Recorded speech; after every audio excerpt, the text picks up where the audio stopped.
Bonsoir les amis, une légende vient de nous quitter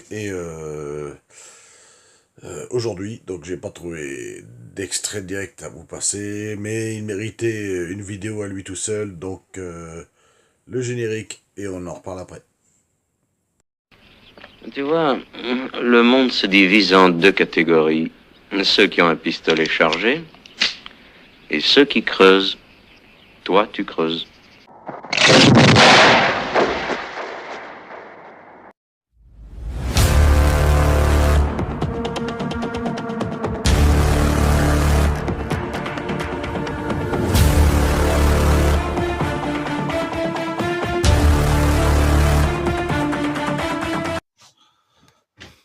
Et bonsoir les amis et re-bienvenue sur Rhino de Ciné. Alors voilà, j'avais pris du retard pour faire la critique de Pacemaker saison 2, mais là je vais revenir sur un truc qui nous est tombé dessus là, aujourd'hui, hein, donc le 16 septembre 2025, c'est le décès malheureusement de la légende Robert Redford, donc à l'âge de 89 ans.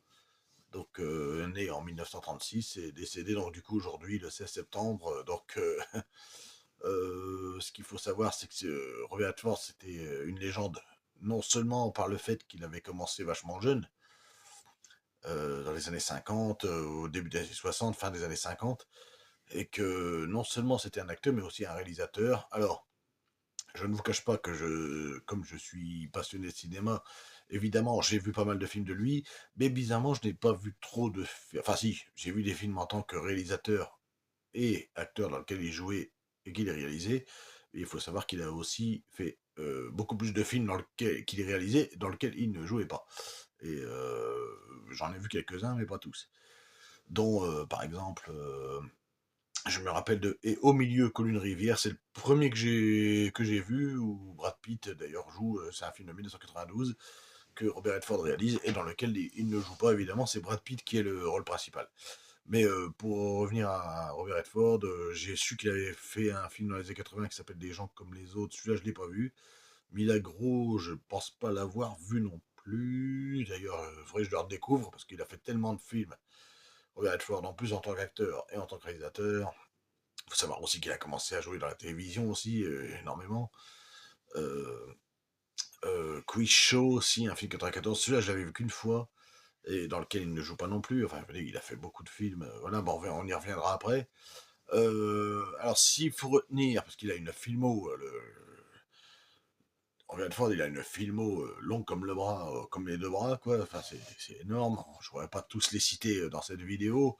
Mais si je dois en retenir, il y en a plein que je retiens, je vais vous les citer aussi, mais si je dois en retenir 5 que moi, j'ai aimé, donc je vais vous les dire maintenant. Si je dois en retenir 5, c'est par exemple les deux films qu'il a fait avec Paul Newman, qui est excellent, donc c'est-à-dire Butch Cassidy et le Kid de 1969, réalisé par George Roy Hill.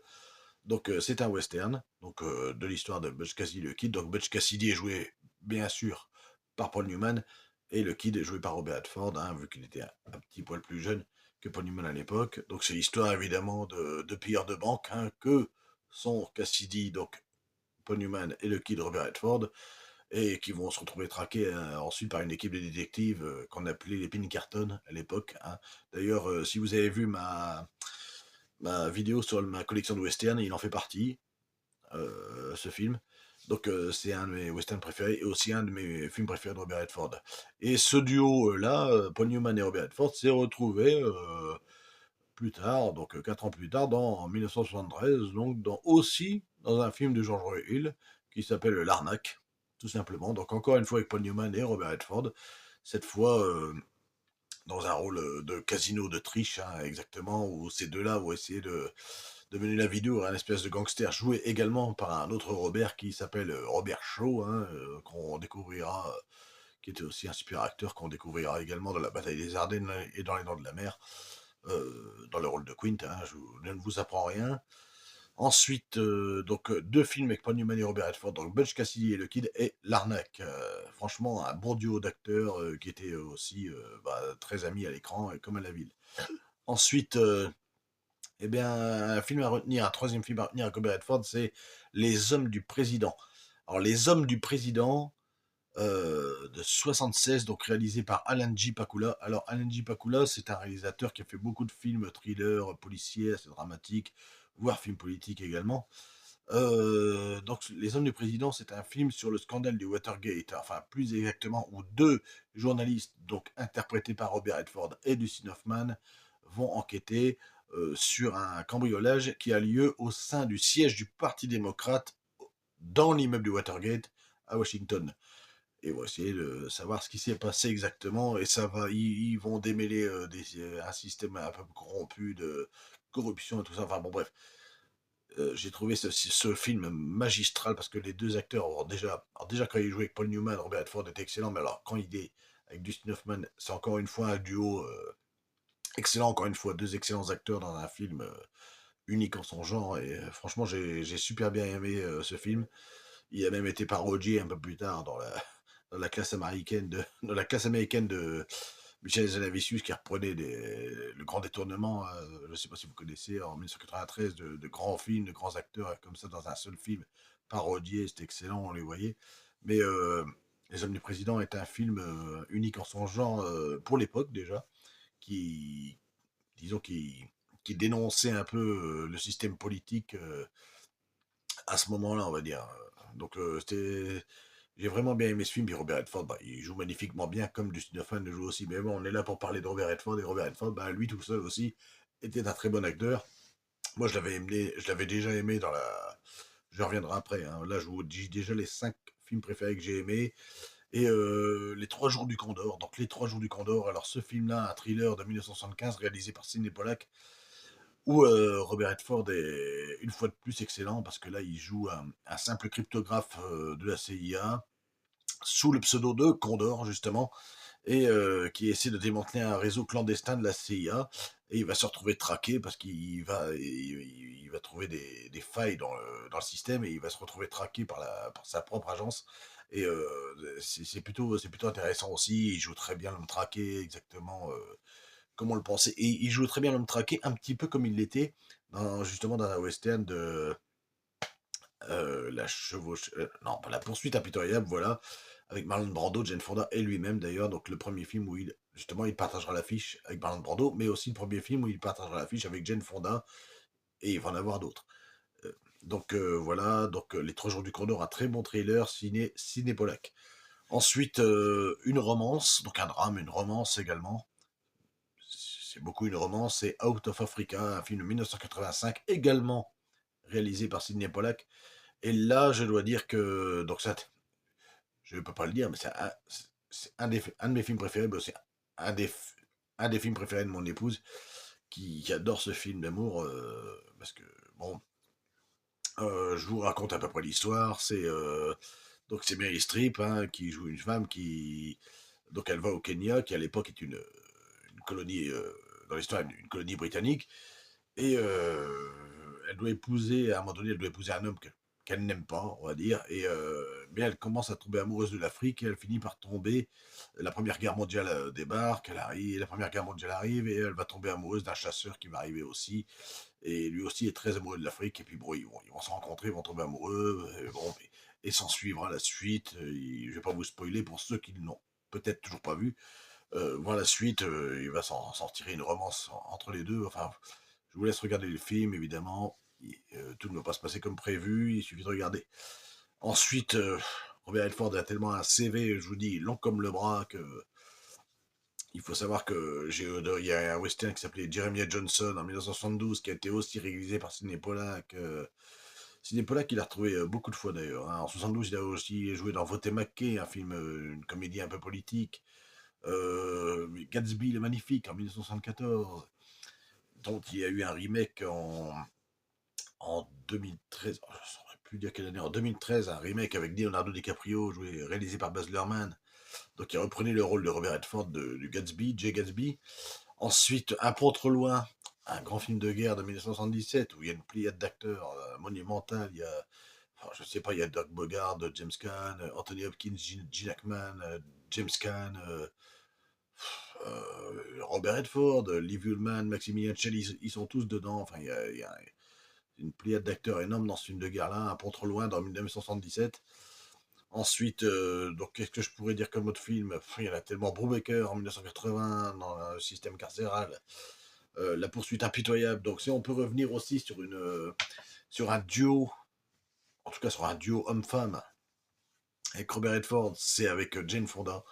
Parce que dans La poursuite impitoyable, donc le western d'Arthur Penn de 66, où il rencontre pour la première fois Jane Fonda et Marlon Brando, dans ce film-là, s'ensuit bien sûr ensuite une collaboration dans deux films, enfin dans un film d'amour, Bien nu dans le parc en 67 avec Jane Fonda.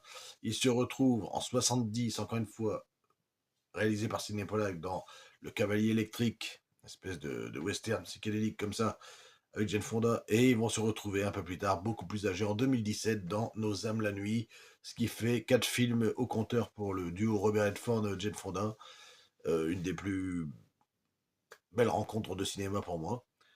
Et aussi, ben, il n'a pas fini, Robert Redford, il a toujours pas fini, parce qu'il continue après, dans les années 2000, il fait quelques films, et il joue dans les années 90 encore, il joue dans Proposition indécente avec Demi Moore, en 93, de Adrian Lyne, réalisateur qui a osé beaucoup de choses avec Liaison fatale, enfin avec tout ça, tous ces films un peu, on va dire, malaisants, on va dire, au niveau de l'érotisme, enfin pas de l'érotisme, au niveau du triangle amoureux, truc comme ça, c'est vachement intéressant, et Robert Redford joue encore une fois excellemment bien, vu que si je ne spoil pas, je n'ai pas envie de spoiler, mais disons que Robert Redford dans ce film est l'homme le plus riche et essaie de séduire une Demi Moore qui est déjà mariée à Woody Harrelson dans le film, et il suffit juste de regarder le film, il est magistral encore une fois là-dedans. Ensuite, qu'est-ce que je peux dire? Il a réalisé encore beaucoup d'autres films après. Il faut savoir qu'il a réalisé donc L'homme qui murmurait la rue des chevaux en 97, dans lequel il joue avec Christine Scott Thomas et une très jeune Scarlett Johansson, il faut le savoir, un film de 97, si je ne dis pas de bêtises, si mes souvenirs sont bons, parce que je retiens énormément les années, logiquement. Ensuite, nous avons eu Lion et Agneau. Alors, c'est un film que j'avais vu vraiment sur le tard, hein. C'est pas le meilleur film de Robert Redford en tant que réalisateur, je vous l'accorde. Robert Redford, donc encore une fois avec Robert Redford et Meryl Streep, donc sa partenaire de Out of Africa, et Tom Cruise, qui Tom Cruise à cette époque-là était en train de baisser un petit peu suite à Mission Impossible 3, puis suite à certaines divergence avec la Scientologie, je sais pas, à un moment donné, il avait été un peu banni d'Hollywood. Et Robert Redford l'a repris, on va dire, dans ce film, un petit peu dans Lion et Agneau, où il joue le rôle d'un sénateur, Tom Cruise. D'ailleurs, il est en troisième rôle, hein. Vous le verrez, c'est seulement après qu'il a refait Valkyrie, Tom Cruise. Enfin bref, on n'est pas là pour parler de lui. Et Robert Redford l'a un peu aidé en le prenant dans ce film qu'il a réalisé également lui-même. Donc voilà, et ensuite, je crois qu'il a fait un film qui s'appelle La Conspiration, que je n'ai... À chaque fois, je me dis, il faut que je le vois ce film, je l'ai toujours pas vu, je sais, mais bon, toujours pas vu. Je sais qu'il a fait aussi un film qui s'appelle Sous surveillance, que j'ai toujours pas vu non plus. Mais c'est un de ses derniers, hein. J'ai bien aimé. Ah si, par contre, j'ai vu son film où il est sur un bateau en solitaire qui s'appelle All is Lost. Je crois qu'il est de 2013, ce film, et j'avais plutôt bien aimé, parce que bon, c'était c'était un film simpliste, mais bon, disons assez bien fait. Assez bien fait, qui était plutôt pas mal d'ailleurs, même très bien. Et voilà, Spy Game. J'oublie aussi Spy Game, un film de 2001 avec Brad Pitt, en duo avec Brad Pitt, une espèce de film d'action, d'espionnage comme ça. J'avais bien aussi aimé Le Dernier Château, je crois, de 2001 également, où il est emprisonné face à James Gandolfini, qui est en directeur assez sadique de ce pénitencier là. Et lui, il va tout faire pour chambouler le truc. Robert Redford, j'avais super adoré ce film aussi. Bref, comment on peut pas citer tous les films de Robert Redford comme ça, parce que c'est... Il y en a tellement, et il faut savoir que Robert Redford est aussi passé, il nous aura tout fait, hein, le Robert Redford, hein. Il est aussi passé par Marvel, figurez-vous. Parce qu'il c'est une légende, hein. Il a joué depuis la fin des années 50 jusqu'aux les années 60. Il a commencé par la télévision, par des séries TV. Il a joué dans les films. Il a joué, il a réalisé des films. Et il a joué dans des Marvel. Enfin, il a joué d'abord dans Captain America 2, le soldat de l'hiver, où il jouait le rôle d'Alexander Pierce. Donc, un homme d'affaires qui travaillait avec le général Thaddeus Ross, je crois. Et on le revoit également donc, dans le passé dans le temps, si vous sans vous spoiler, je pense que vous l'avez tous vu, Avengers 4, donc Avengers Endgame, où on le revoit également reprendre son rôle d'Alexander Peace dedans, qui était plutôt pas mal, surtout dans Captain America 2, où il jouait, bon, on va dire, un antagoniste. Et voilà, donc après, normalement, il avait fait un autre film qui s'appelait The Old Man and the Gun en 2018 ou 2017, je ne sais plus en quelle année, 2017 je crois, 2016-2017. Et après Avengers Endgame, normalement, il n'avait plus fait de film. Il a fait Randonneur amateur avec Nick Nolte, un film que j'avais plutôt bien apprécié. Mais après Avengers Endgame, il n'avait plus fait de film. Et en 2019, donc ça remonte, et depuis, on ne l'avait pas revu, il a pris sa retraite. Il est revenu une seule fois en 2024 ou 2025 dans un épisode. Alors, pour ceux qui ne le savent pas, Robert Redford apparaît. Donc après sa retraite en 2019, Robert Redford apparaît une dernière fois. Mais en passage éclair, en joueur d'échecs, dans la série Dark Winds. Saison 3, épisode 1. Pour ceux qui ne le savent pas, regardez la saison 3 et l'épisode 1, saison 3 de Dark Winds, et vous verrez Robert Redford en joueur d'échecs avec un autre gars. Je crois que dans une cellule ou je ne sais plus quoi, enfin je l'ai pas vu, mais j'ai entendu parler de ça. Vous verrez la dernière apparition de Robert Redford à l'écran. Dernière apparition éclair, mais quand même sa dernière apparition, sans compter Avengers Endgame. Donc voilà les amis. Pour parler d'une légende, je pense que cet acteur-là, cet acteur réalisateur aura tout fait. Alors, je ne sais pas encore les causes exactes de sa mort exactement, mais je pense que, vu que je l'ai su qu'aujourd'hui, bon, je voulais faire une vidéo hommage, certainement de vieillesse, ou peut-être une maladie par rapport à sa vieillesse, ou autre chose. Dans tous les cas, 89 ans, comme on dit, c'est un bel âge, mais bon, il n'y a pas de bel âge pour mourir, mais bon, c'est plutôt pas mal. Mais c'était quand même une légende, il faut le signaler. Je tiens à vous dire que c'était un acteur, réalisateur que j'appréciais beaucoup, qui était assez, qui jouait un peu sur tous les tableaux. Il a tout joué également. Voilà, et donc il fallait rendre hommage à cette légende-là. Cette année, on aura perdu quand même deux grands acteurs, enfin, en tout cas américains. Peut-être d'autres, je dis j'en oublie. Alors, Michael Madsen, je parle pas de Michael Madsen qui était un très bon acteur aussi, mais en légende, je pense qu'on a perdu Gene Hackman et on a perdu Robert Redford. Voilà. Pour cette année en tout cas. J'espère que cette année, je pense que ce sera déjà pas mal. Euh, Clint Eastwood, on va attendre un petit peu. Le jour où ça arrivera à Clint Eastwood, ça va faire encore plus drôle, je pense. Mais bon, après, au fur et à mesure, c'est sûr que on va perdre les plus grands acteurs de notre temps et ça continue, enfin, de ceux qui l'ont connu, du moins. En tout cas, les meilleurs acteurs qui existent en ce monde, on va les perdre au fur et à mesure. Et bon, ce qui restera, c'est leurs films et on aura juste à se consoler en regardant ce qu'ils nous ont fait durant toutes ces années. Voilà, donc il fallait rendre hommage à cette légende qu'est Robert Redford et il le méritait amplement. Voilà, alors les amis, je vous ferai une autre critique plus tard. Euh, j'ai vu un film récemment qui s'appelle Nobody 2, au cas où, si ça vous intéresse. La suite de Nobody avec Bob Odenkirk, que j'adore dans Better Call Saul, mais bon, une bonne suite, je fais une critique rapide, hein, une bonne suite Nobody 2 par rapport à Nobody. Une très bonne suite, même si je préfère le premier, une très bonne suite d'action, sans prétention, c'était pas mal. Je me suis bien éclaté, j'ai regardé ça dimanche, voilà, donc si je peux vous le conseiller, regardez-le. Un bon film d'action, il y a un 3 qui va être en préparation, vu que ça marche, bon bref, ça sera une bonne trilogie, un peu la John Wick ou la Equalizer, avec un peu plus d'humour en plus dedans, voilà. Donc en gros, voilà, c'était juste pour en parler, histoire de remettre un peu de gaieté après le décès de Robert Redford, mais bon voilà, je vous conseille ce film, c'est marrant, Nobody avec Bob Odenkirk. Et voilà, une très bonne surprise. Ensuite, voilà, donc on se retrouvera bientôt. Donc non, même demain, je pense, parce que demain on est déjà mercredi. Donc demain après-midi, critique de l'épisode 7 d'Alien. Earth. Voilà, donc je vous souhaite une bonne soirée et à bientôt.